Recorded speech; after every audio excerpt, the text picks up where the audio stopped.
لوی اختر او د ماشومانو خاموشه قرباني. تاسو ګورئ اباسین خبر زوی مې ستاسو خوست ادریس خان. مونږ ټولو ته د عید انتظاروي، نو ماشومانو خوشحالي به مثال وي. نوې جامې، ښکلي بوټان، جیب کې دي، لاس کې غبارې، سیر، عکسونه، خوشحالي او خنداګانې زوړي غواړي چې د ورځ ده هیڅ پای نه ونه رسیږي به، خو بیا راځي لوبه کوي او عید منوي چې مونږ په ورته عید الاضحی وایو. خو بیا راځي لوی عید چې مونږ ورته عید الاضحی وایو. د قرباني عید ده. دا عید پسې مختلف وي.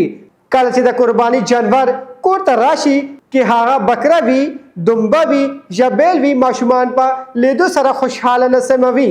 یو جانور به نوم ساتي، بل به هغه ته وي راجو دی، بل وي بیلو دی، بل وي شیرو دی، هغه ته یو بل نوم ساتي. بل وایي چې مونږ دا زه به زه وینځم، مور دل به زه خراب زه ورکوم، مور دل زه ساتم. هغې سره خلک چې کوم دی هغه سیلفي علي، ماشومان لاس ورځي او دغه جانور عاشقان شي.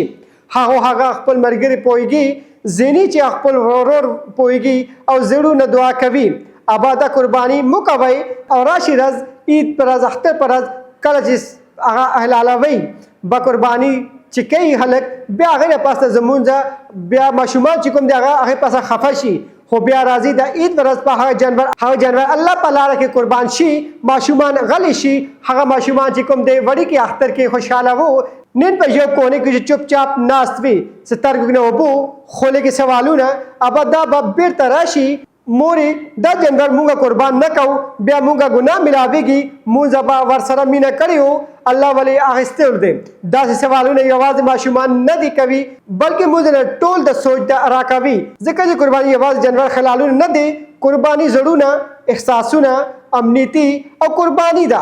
ماشومانو دا پوهېږئ، ماشومانو ته یوازې غومبستنه وو چې یی دوستو ملګریو زما کله چې د دواړو زړګونو خاموش شي، نو پوه شي چې دا هغو هم قرباني ورکړې ده.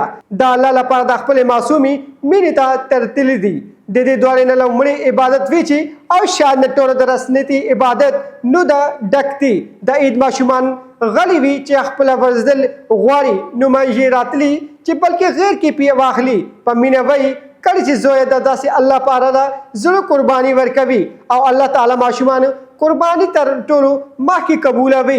ځکه چې قرباني یوازې ده چوری نه دی، بلکې قرباني د زړونو وي. بس دعا دا وکړئ چې خدای پاک ټول مسلمانانو قرباني کول توفیق ورکوي. د سره خپل میزبان ادریس خان له اجازه ورکوي. الله نیکبان.